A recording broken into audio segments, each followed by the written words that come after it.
Hello and welcome back to Heart of the Holt. This is a pretty hard video to film because we've suffered obviously a 4-1 loss away from home yesterday to Sheffield United.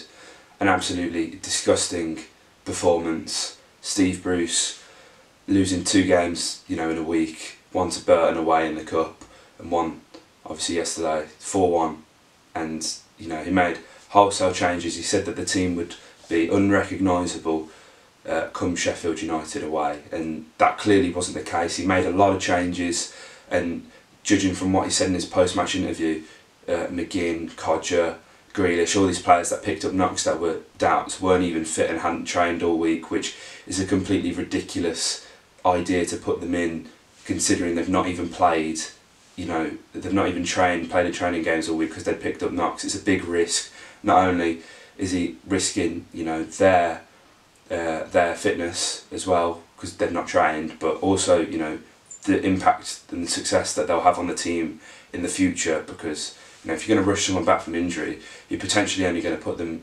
make them even more injured for an even longer time, which makes no sense. And us Villa fans, and I'm guilty of it as well, we're all constantly saying how we've got such a good squad on paper, and on paper Villa fans probably think that our squad would win the Champions League, but the fact that we have to rely on Grealish and Codger and even begin to it's early to say, but he's had a fairly decent start, got a few assists for himself. It says a lot. If Bruce's squad, the players that we think could easily walk the league, lost 1-0 to Burton away from home the other week in the Cup. That's the reality of it.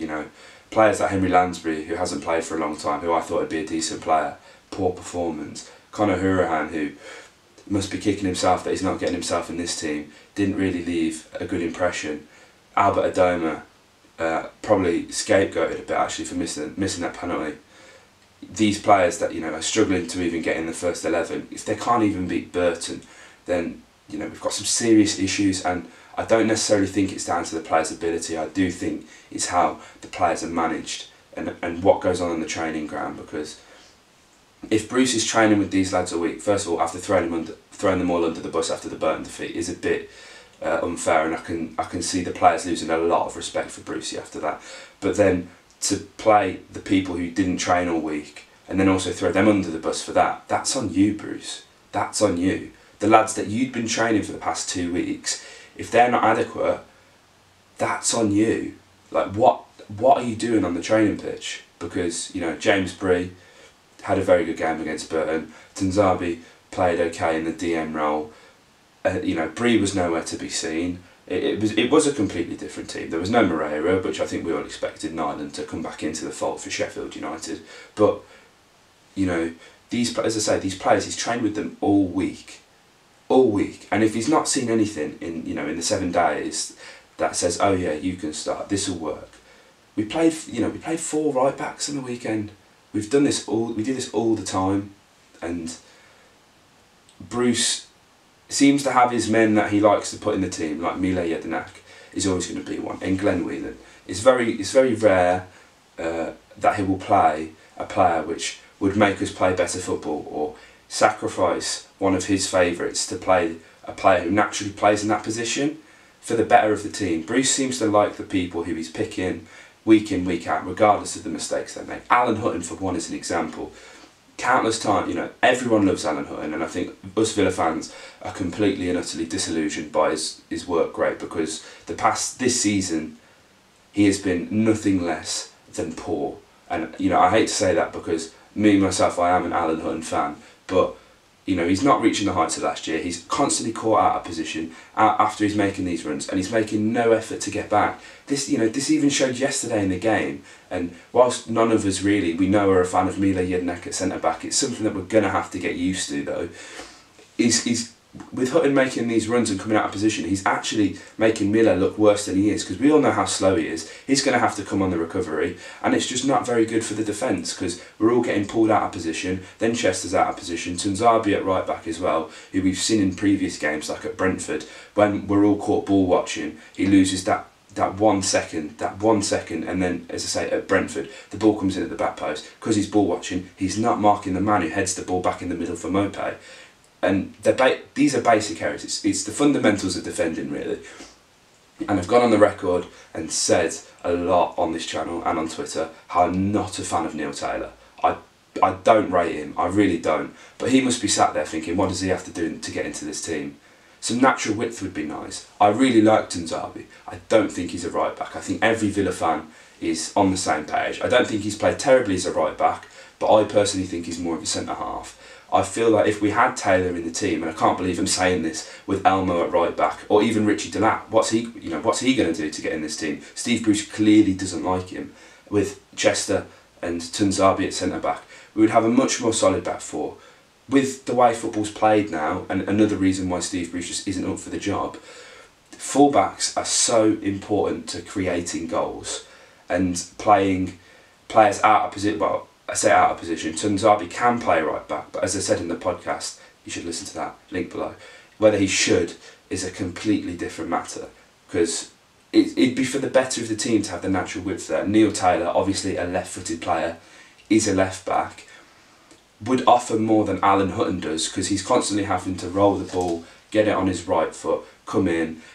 And as well, Alan Hutton's runs, because of how he has to adjust himself to get the ball, he's always found himself running into Adoma's space, or into Grealish's space. And having naturally left-footed and right-footed players in the left and right back positions will ensure this doesn't happen, because they're comfortable on crossing on the left foot. So they can run the ball all the way to the byline and whip it in without having to stop and come inside like Hutton does. Steve Bruce, constantly playing people out of position, just shows that he doesn't actually trust the players that he's brought in to do the job. He brought Neil Taylor, he brought El Mohammadi, and El Mohammadi's now playing right wing. He brought in Tunzabi, and he can't even trust him at centre back when we only really have one centre back in James Chester. And he loaned out Tommy Elphick, and it makes no sense, because countless times in Steve Bruce's press conferences, he has absolutely praised Tommy Elphick for his work ethic, regardless. But he can't seem to get in the team. Now, I can't say I've been a massive fan of Tommy Elphick, but he must absolutely hate Steve Bruce with the way he's been treated, because if he can't even get in the team ahead of Mile Jedinak at centre back, I don't blame him for leaving. I really don't. I just think it was a stupid transfer. If we hark back to the Reading game as well, the last 3 minutes, Steve Bruce takes Jonathan Codger off, puts Albert Adoma up front, and then brings Neil Taylor on at left back. Now, taking Codger off, we lost the pressing game that we were playing the last sort of 10 minutes. A forward three of Codger, McGinn, Grealish, Alma, they were all pressing that back four, and the ball was in their half for most of the time. As soon as Adoma came on, we weren't able to apply this sort of pressure. It's these substitutions and the timing of them that will actually cost us, and that have cost us in the past. I really rate Albert Adoma, but he's not a striker, so you can't expect him to do the pressing that Codger does. So why would you change it with 5 minutes left to go? We're trying to run down the clock. We were into added time, and it ended up just costing us because we ended up drawing the game. I've said this many times, but there's no consistent pattern of play with Aston Villa. Steve Bruce has been here for over 2 years now.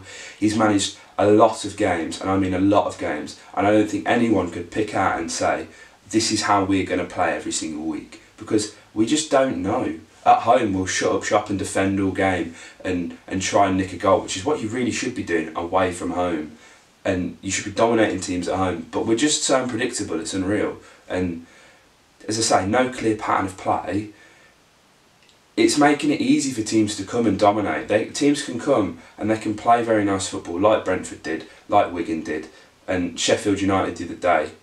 Obviously played some great football on their own turf, but we don't establish ourselves as the dominant side. Even at Burton the other week, we had the majority of the possession, but we did absolutely nothing with it. We couldn't unlock the defence. It's shocking. Steve Bruce has had so much time, and he's yet to implement a style which breeds a winning mentality.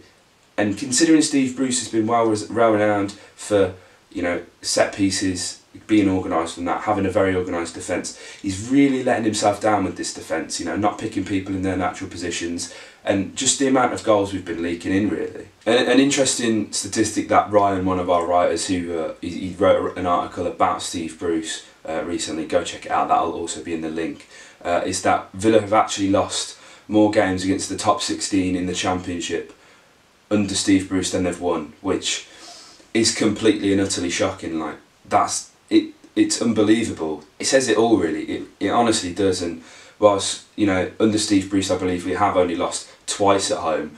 You can say, you know, you can say that, but the performances haven't been great. They've not. And this season, you know, itself, Steve Bruce has been really, really lucky that, you know, the teams we have played against have been pretty poor at times, and late winners from Bjarnason and Kodja against, you know, or winners and equalisers, sorry, you know, because obviously Brentford we drew, but they, you know, these have saved Steve Bruce's job. And, you know, on the subject of saving Steve Bruce's job, the treatment of Albert Adoma has been absolutely shocking, because this is a man who carried Aston Villa for about 14 games, and a lot of people, you know, don't seem to rate him, which I don't necessarily understand. He burnt out because he carried the team for such a long time, and saved Steve Bruce's job twice after being thrown out in the cold, and then tries to sell him to one of our rivals on deadline day on a loan move.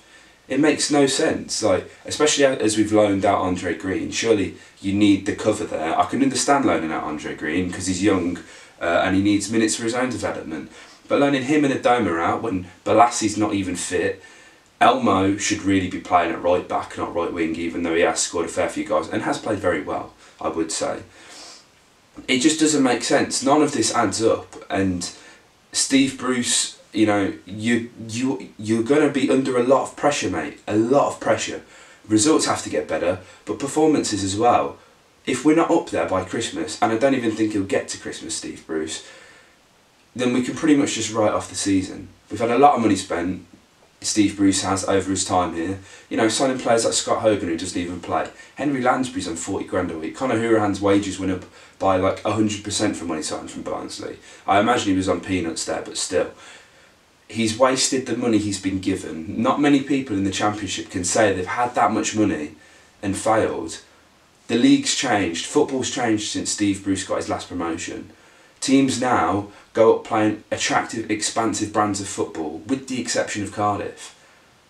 We can't get promoted playing the way Steve Bruce plays. He's lost the dressing room, and Wesley Edens and Nastavis Suarez will have to make an extremely tough decision in getting rid of Steve Bruce, taking the payout, and finding someone new, because as Wesley Edens has said in an interview before, he's brutal and he'll do whatever's best for the team. Roll the clip.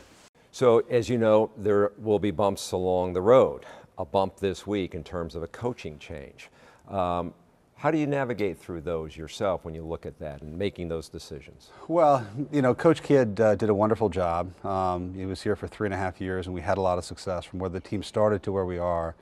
We've done a lot of things that we liked, but we haven't won a championship yet. And sometimes if you want to make change, the only change you can make is at the top. It's not like you're going to move out one of the assistant coaches or whatever. And so that was that's a difficult thing to say and to do. But if you really are true to what your ambitions are and what the objectives are for the team and the organization you're trying to build, then the standards are pretty high, and then you just have to make and act on those things. One of the toughest decisions you've had to make as an owner? For sure, because Jason's a friend, right? I very enjoy spending time with him. He's a very talented guy. I'm sure he'll go on to do a lot more. I mean, so he'll be in the Hall of Fame, I'm sure, when it inducts people this summer. There's just a lot to like there. But I thought for the organization to grow and move in the way that we wanted, we needed to have a change and try something else. And, you know, we'll find out. But I'm pretty optimistic about it. Steve Bruce, you're known as one of the nicest guys in football. You really are.